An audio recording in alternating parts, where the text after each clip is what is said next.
Welcome back to the channel. Here I have a video titled Modern Life is Designed to Break You. Let's get into it.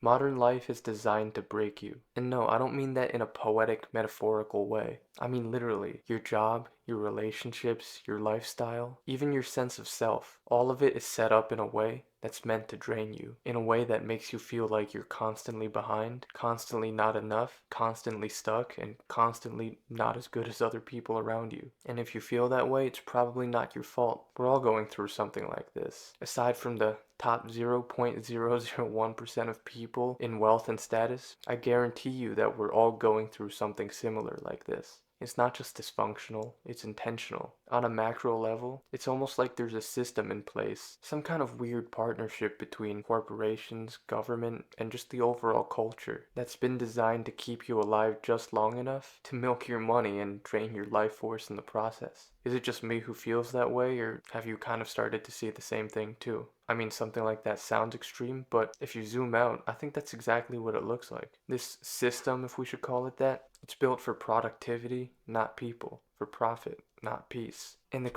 And he's really spot on with that. And I didn't realize that until I started traveling because, in America, it's not uncommon for a person to bring up or ask you, what do you do? Like, what do you do for work? What's your career? It's very a conversational topic that's normal. But when I started traveling and I stepped outside of quote unquote first world countries, I rarely get that question. And I think it was simply because we're living in the moment. Like, we're relaxed right now. We're not worried about work. The only reason why we work is to make sure that we can cultivate an environment for ourselves, our family, our friends, and really just enjoy our time with each other. And when I go to these different countries, yes, the productivity, I would say, like, as far as like infrastructure, it's not as up to date, it's not as modern, but again, they still have that community aspect that a lot of us dream to have. And so it's like, who's really winning in that instance?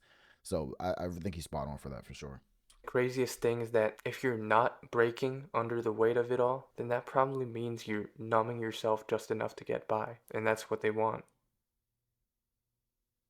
If you've ever wondered why you feel so disconnected from the world around you, why work feels so pointless, why dating feels like a rigged game, and why even basic happiness seems like something that's so difficult to achieve, you're not alone and you're not fucking crazy. The truth is that the world has changed, but we never got the memo. No one taught us that. And we find ourselves still trying to live out meaningful lives in a system that's quietly stripped away everything that used to make life meaningful. And while we're constantly told to just work harder and grind and hustle, the truth is that it's tough for most of us. If it were just myself going through this, I wouldn't have the arrogance to talk about this topic. It's only because I know that a lot of people, especially young guys my age, were feeling overwhelmed and just quietly wondering, like, is this all there is to life? And And that's what I learned on my masculine journey is, you think about it for a second. From the moment you are not even born, I would say when you enter preschool, you're getting told what to do,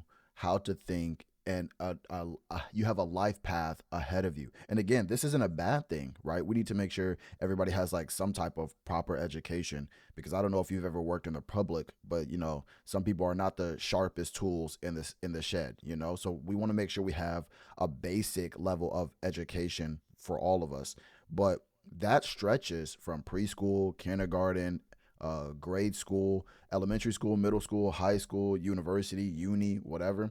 But and then after that, they're like, okay, goodbye, right? And so a lot of us are looking around like, what do I do next? Like, tell me what to do next, tell me what to do next. And so if you're following society's like, okay, go get you a girl, go get you a house, go get you a picket fence, go get you a dog, go get you have 2 kids, and stay in your career 60 years until you die. That was the old plan that they had. But what I realized is that plan was not made by me or for me. It was made for the average individual who is lost. But what you learn is that as you go through your masculine journey, you're like, okay, I need to start designing a life that is for me.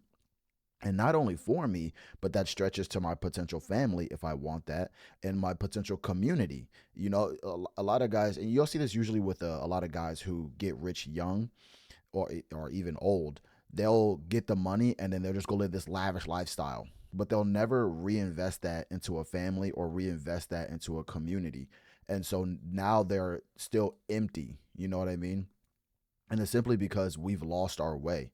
I thank God every day that I study personal development, self improvement, simply because it teaches you. It's in under the field of psychology, and it teaches you what fulfillment looks like for the average person.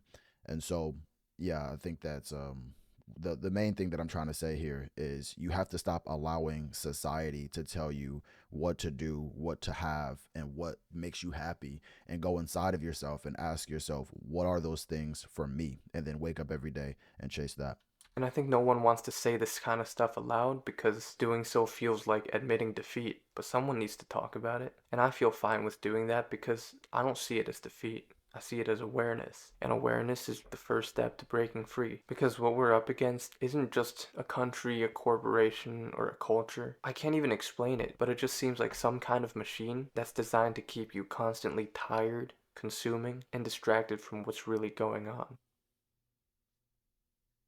I feel like the most obvious problem nowadays is work and your career. For one, even just getting a job nowadays. It's like playing a slot machine that only pays out if you have a master's degree and already 5 years of experience for an entry level job. Some of the demands you see on job applications is just crazy nowadays. It's hyper competitive, it's cutthroat, and thanks to AI, things are about to get even worse. It's already hard enough to compete with other people around you in a globalized economy, but soon it's not just going to be other people. You're going to be competing against robots too. Machines that don't sleep, don't eat, don't get sick, don't take days off, and don't require money to survive. If a corporation can cut costs and get the same efficiency or even better, why the fuck would they not do it? It seems like the job market is just evolving faster than we can adapt, and most of us are left scrambling to catch up if you're not like the top 0.1% of talent. But let's say you do go through all that hassle of applying to the job and you do get it. Congrats. What's next? You get to work 9 to 5 for the next 40 years of your life? Well, the government takes your taxpayer money and sends it to Israel, giving your entire life and your energy to a company that can just let you go without warning if they ever wanted to. But during the time that you are lucky enough for them to allow you to work for them, you spend your days doing tasks that just feel meaningless, sitting in boring meetings, writing mundane emails, and overall just pretending to care about things you don't really care about. For And again, that just reiterates the point that I made earlier. These, listen, society, the government, these companies, they all want your time, attention, and energy for their benefit. Now, sure, you get to benefit as well, but what the missing piece that a lot of us have failed to fill is not only are these people or these entities using your energy, and that's necessary to survive, but a lot of us have failed to take our own time, attention, and energy and apply it to whatever it is that we want. Nobody's saying quit your job, give up, all that. Nobody's saying that. But what I am saying is there should be some type of vision or plan that you have created by yourself for you, or for your future family, that you're chasing. The whole reason why you wake up in the morning every day. Because without that, you're essentially giving away your soul to all these other people who could clearly not care about your well being. They just want to keep you alive so you can go to work the next day. being honest. Also, you can do what? Afford rent, food, a house, groceries, a Netflix subscription. It just becomes a cycle of living to work and working to live. But what's the point in all that? It feels like there's no dignity in it anymore. And unlike in the past, not even like a sense of stability. Again, the global marketplace is more competitive than ever, and companies have more reasons than ever to fire you without warning. The whole process of going through like a normal job and career, it just feels like endless resumes, endless rejections, and the looming fear of falling behind. But what's worse is that in the past, there was at least reason to justify living that way. They sold you the dream of a stable career with a pension and a paid off house, but it's 2025 and it seems like that whole thing is a relic of the past. In the past, most people worked normal jobs and lived normal lives, but they had something to live for, something deeper, a family, a relationship, neighbors and friends around you, a community, a nice little house in the suburbs with the white picket fence and all that. It wasn't necessarily glamorous, but it gave life structure and it gave the average person something to live for and something that they could realistically achieve within their lifetimes. But now, that vision is practically a fantasy. It's very hard to be just a normal person in today's world and succeed and be happy. Everything has changed. For example, with the prices nowadays, home ownership is out of reach for most young people unless you inherit wealth or get incredibly lucky. Starting a family feels like an impossible task when you're living alone or with roommates and rent takes up half your paycheck. Even if you do try your best to live the American dream of that previous era while working a normal job, it would cost so much to raise just one kid, let alone three or four like many families used to have in previous generations. But even dating, which is the starting point to get to all of that, has completely fundamentally changed.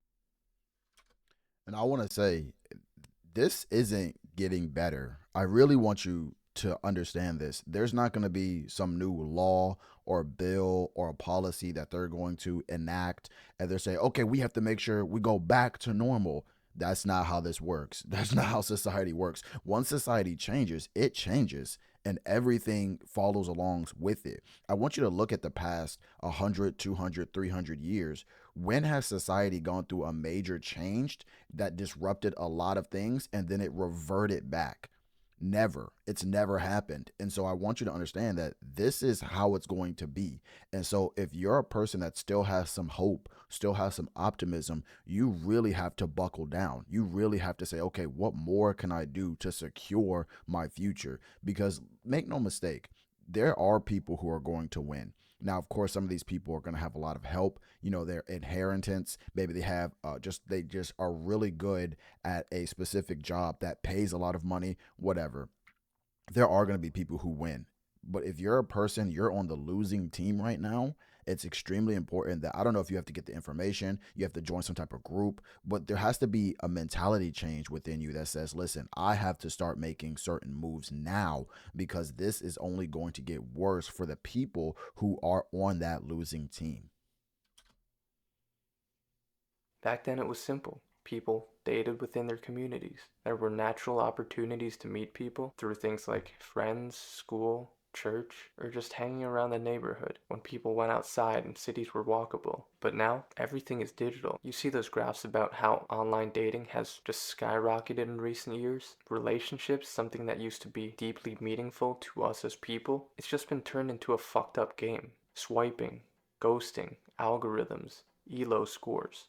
What the fuck, dude? It's harder than ever to find someone who wants to build a future together with you, let alone someone you connect with on a deeper level. And dating is extremely tough, especially if you're a young guy in this era. It just feels like you're playing a game that's stacked against you. Dating apps have basically ruined everything. Sure, they've made it more convenient, but they've also made it way more superficial. Your face and your height are what you get judged on. And if you don't look a certain way, you're practically invisible. You can be a kind, And that's true when he says invisible. I really need to do a reaction video to the Diary of a CEO. Have you guys seen that?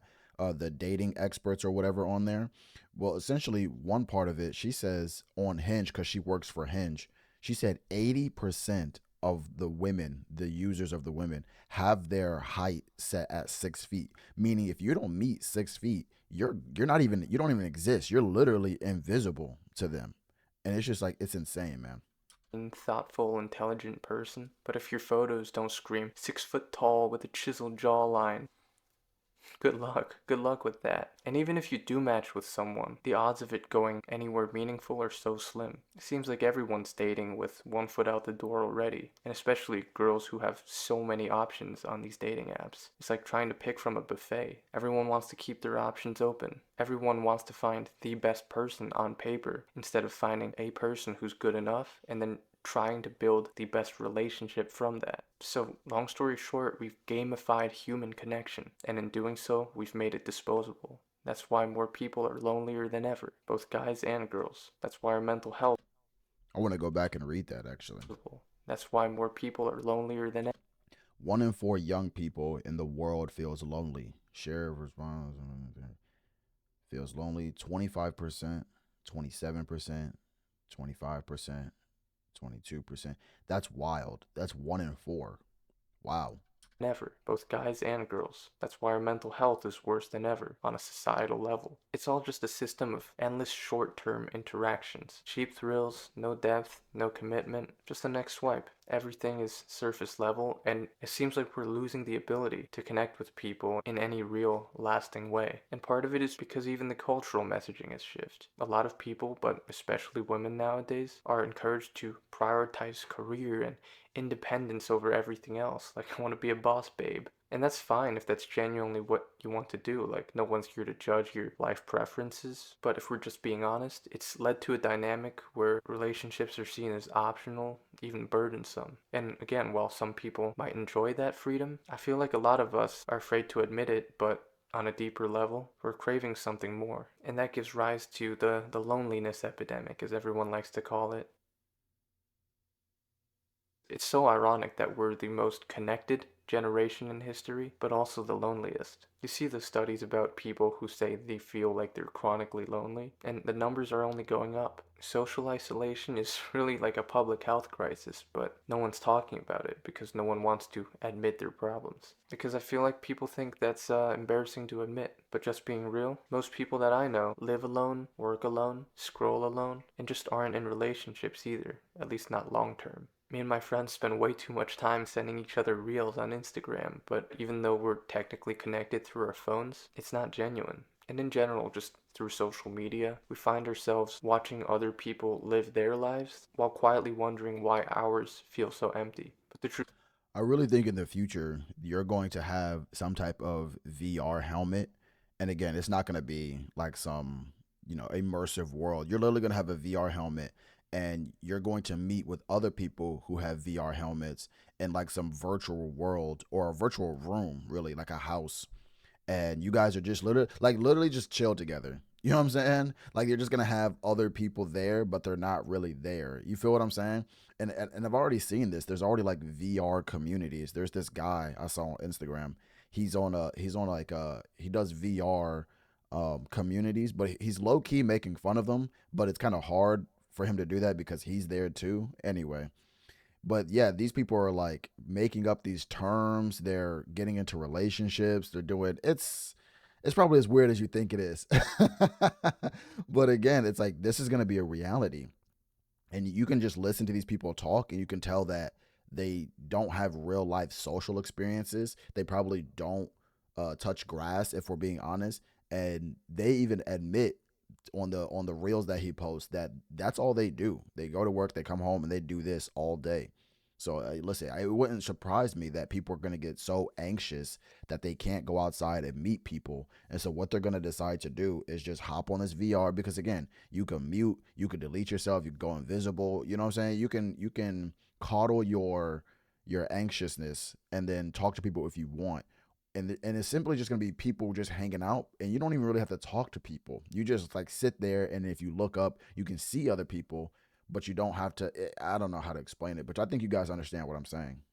Truth is that everyone's feeling empty. It's not just you. Even the ones who post how glorious their lives are on their stories and Facebook pages. And again, the lack of third spaces is another reason. Most people's lives nowadays are just condensed to you work, you go home, you scroll or watch Netflix or some shit. Cities aren't really walkable. It seems like everyone's in their own little bubbles. There's not too many socially acceptable places where you can just talk to people or just hang out or meet someone new. Everyone seems isolated and atomized. And then you wonder, why does life feel so hollow? But the answer is obvious. It's because we're not meant to live like this.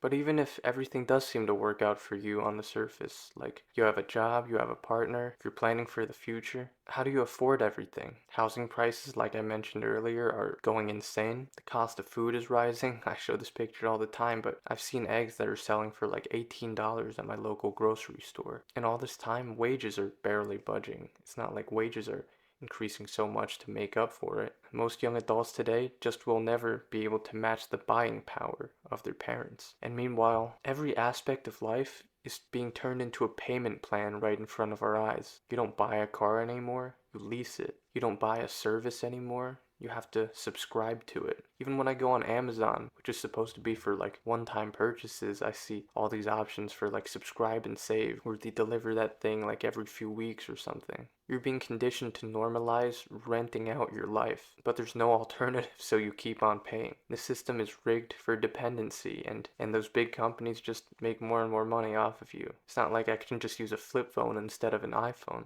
And the looming threat of all this is that, especially in a country like America, a single emergency, like a medical bill, it can set you back months, even years in some cases. So for many people, the idea of saving up for wealth, it feels like a joke. No matter how well off you are, if you're not in like the 0.1% of earners, you're essentially in survival mode. And when you're in survival mode, it's hard to find actual joy and achieve your true potential in everything. No time for 100%. And one of the things that I'm personally working on that I didn't realize being in survival mode is the stress that comes with it. A lot of us can say, like, oh, yeah, we're stressed. But it's like, it wasn't until I started actually managing it that I realized how stressed out I was. Managing my stress, when I managed my stress correctly, I started losing weight incredibly fast. And I was like, why is that? And it was simply because, bro, I was like stress eating. The stress was preventing me from losing weight. It was so much, it was so tied to it. And again, it felt normal for me because this is how I've always lived. But then once I started managing it, I was like, wow, like this is a completely different quality of life that I didn't even know I was missing. passion, no time for a dream, just time to go to work and scroll on social media. I feel like I've been all over the place in this video, but the bottom line I'm trying to get across is that the things that used to give people a sense of happiness, like community, connection, stability, family, purpose, raising a child, those things are no longer guaranteed to us, and it's not even close to that, honestly. And the system didn't give us anything meaningful to replace those things with. Instead, it gave us screens, it gave us social media, it gave us hustle culture, it gave us endless content and dopamine hits. Every app you use is designed to keep you distracted. Even the news cycle is meant to keep you scared. I go on YouTube, and a lot of my YouTube feed nowadays is just bombarded with what's going on in the world, when it's not like I searched for that shit in the first place. The content machine is engineered to keep you scared, and when you're scared, you're more likely to listen to what the powers that be tell you. It seems like we're being kept stimulated just enough to never question why we're unhappy. And when we do it, we're told that we're the problem, that we're lazy or entitled or not trying hard enough or just too negative. But that's not the truth. The truth is that Gen Z, or whatever you want to call it, we're still trying. It's not like an entire generation of people just got lazy overnight all of a sudden. Some might say we're trying harder than any generation before us, at least on the mental side of things. But we're getting less in return. The game has changed, the ship has sailed, and the rules are different than what it used to be. And if you've ever personally felt like you're not built for this world, something just feels off, I just want to say that it's probably not you. Stop blaming yourself. You're conditioned to want to blame yourself, but it's not always your fucking fault. In the end, there's no perfect answer, but if modern life is designed to break us, then the only way forward is to stop letting it. And by that I mean to try to at least build something different. Why play by the rules of a game that's rigged against you to begin with? Maybe it's not the right time to just sit back and accept the hand that was dealt to you. Maybe it's time to fight back, but in your own way. Because maybe the solution isn't to play a broken game harder. Maybe it's to build a new game, and that's what I'm trying to do for myself. If you've watched till here, I can share some stuff about my personal worldview. Over the course of my life, I've been hurt to the point where I've accepted the fact that I will never be able to live the life that I used to imagine. I'm someone who's not built to succeed in this modern world. I'm extremely short and I'm not attractive in a world that prioritizes your superficial features. My mind works very differently than a lot of people, like I'm neurodivergent. I've never fit in. I've never been successful with girls. I've always felt like an outcast. I was a good student until I wasn't and started to really struggle with that to the point where my stress and anxiety over school made me physically sick. I'm also just not the type of person who does well in very structured environments like an office. I feel like almost everything in my life has sort of set me up for failure. And all of that, again, just means that I'm not the type of person who can succeed trying to live a normal life in this world. but maybe that's okay, because the result of all that is that I've stopped comparing myself to other people. I've stopped chasing what I'm supposed to want because I feel like I can see through the trap of it all. And instead, I'm focused on building something that feels right for me, no matter what other people think. Because fuck that, I'm not gonna succeed in their world anyways, so I might as well try to succeed in my own. Because if you're also like me, if you also feel like the world is broken some way, or if you just don't fit in, maybe the solution isn't to play the rigged game harder, it's to build a new game for yourself. That doesn't mean it's easy, but if you're doing that, or at least trying to find a way to exist in this world without losing yourself completely and kind of are able to see the things going on around you for what they are at least, then I think you're doing better than you realize. You're not broken, you're just awake. Was that a hard quote to end it? I like that. Anyway, if you enjoyed this video, if you felt like you connected with this message in some way, or if Okay, cool. So that's gonna be that video, but he's correct, man. And that's one of the things I would add on to it is he says he's not fit to win in this modern world that he's in right now, or the modern game that he's in right now. That's something again that I touch on this a lot when I talk about traveling. It's when you travel to different places, you realize that the game is set up completely differently in these other places. And sometimes, while that may be a disadvantage for him here, it may be an advantage to him somewhere else. Now, I can't personally tell him where that is. He would have to do his own research, but understand that when you travel, when you go to different places, there are going to be some places that are just not for you, right? But there are going to be some places you get to and everything just clicks. Like everything makes sense to you. People think somewhat the same as you do. And again, there's no better feeling than going around people who act and think in a way that resonates with who you are.